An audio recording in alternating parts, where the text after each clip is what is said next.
It's too arrogant. Well, that's what we're going to do, okay? That's what I said about play off on the humor, no? Something a bit lighter, We're going to go on to the next question. We're going to do something that's lighter, that's not saying me, I'm this, I'm this, I'm this. Just like, okay, in the next question, okay? Because we can say, I like foreign, it's going to be about your personal shit, no?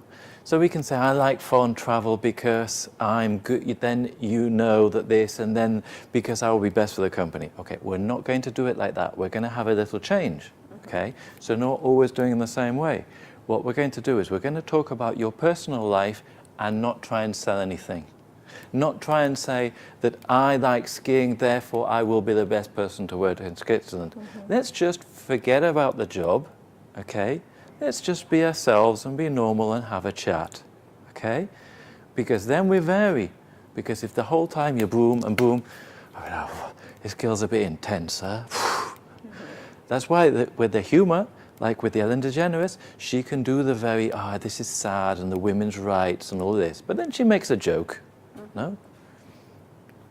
Okay, so we've talked a lot about the business side. Tell me a little bit about yourself. You know, when you're not chained to your desk, what do you like to do? I'm a very, very active person. So let's not say I'm this, I'm that.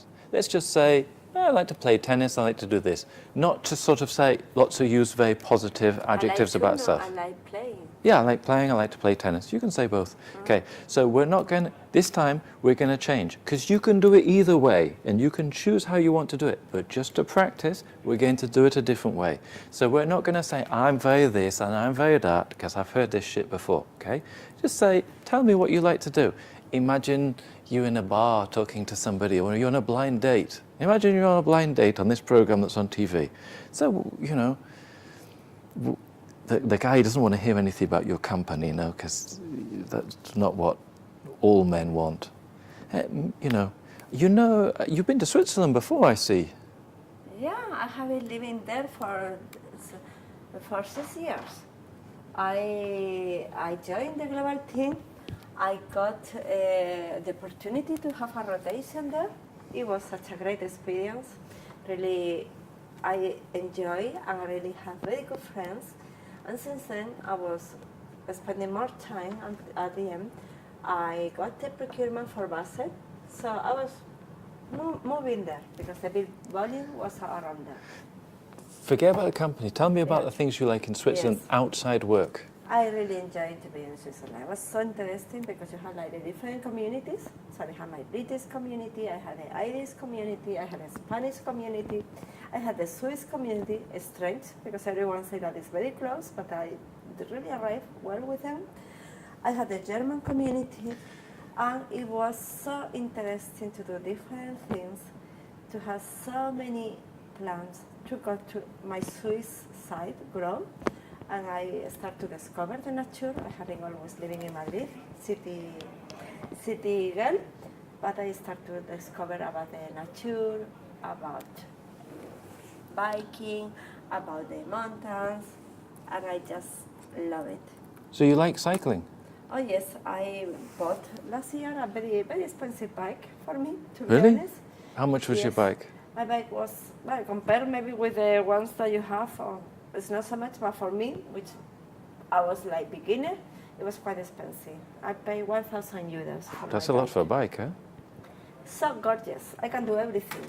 I have to get used to play with the things. I don't know in English. The gears. The gears, it's sure. But once I get there, I can go up better than go down, because usually when I go down, I brake and I fall down until I learn that these brakes are very strong.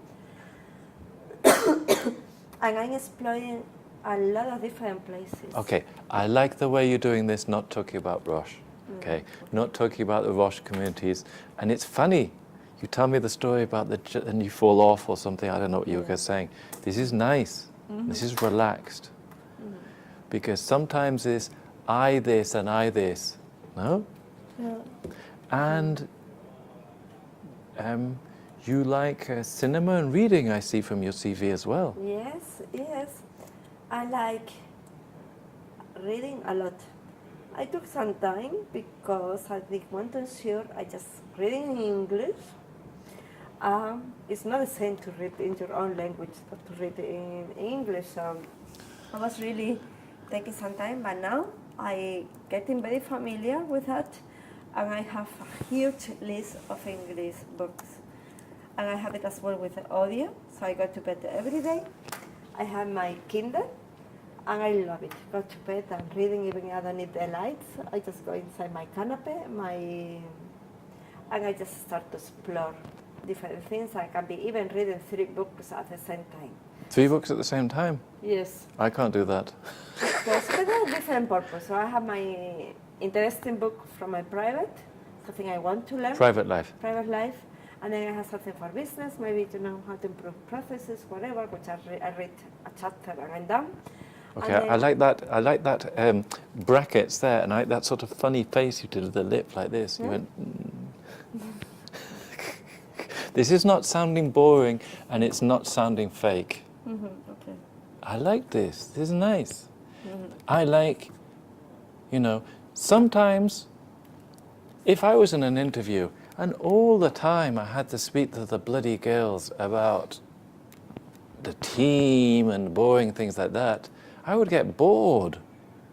It's nice to talk to the ladies about reading books in their beds or going on their mountain bike or whatever. That's more fun.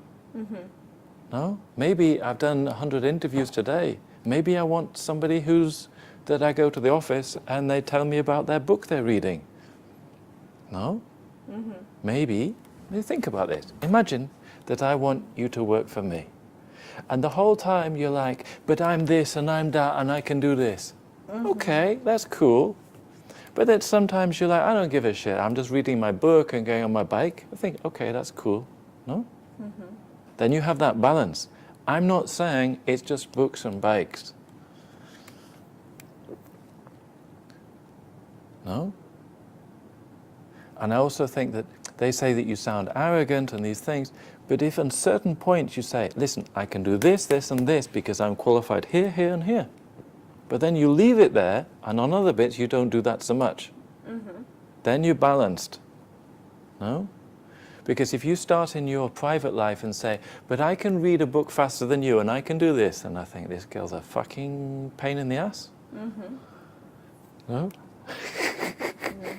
So what questions do you have for us today? No? Yes, sure. I have a lot of questions because I know that you were doing my job before.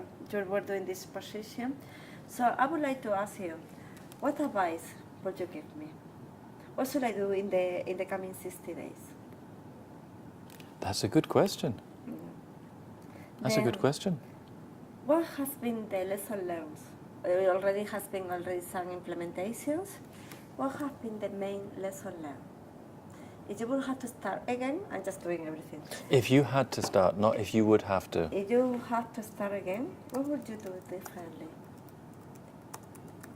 What do you see the key challenge for that?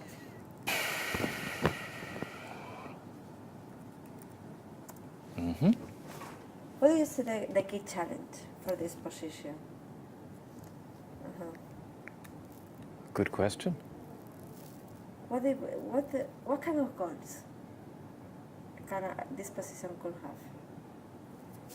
That's the kind of thing. Yeah, no, these are excellent questions, huh? I have more. I have another one. What happened after the project is gone? What happened with this position? It's 2 years, and then? And I like the way that you're very practical here. And you're talking about, in your questions, if I think about your questions, I think you've analyzed what's necessary for the company, but also what's necessary for you. No? Because it's not all about what you can do for us. We also have to make sure that you're cool. No? And you're not afraid to talk about these. Those were well-balanced questions, I think, and it don't sound fake. No, these are things you need to know. Yes. It would be helpful for you to know That's this. what they want to do. They tell me after 2 years, we don't know. Or say, and they are moving to the black hole, to the precipice. You know how you call it this? To the reef. Okay. I don't know. Now I have a position for. Oh, this is good. This is positive. Yeah. Stop.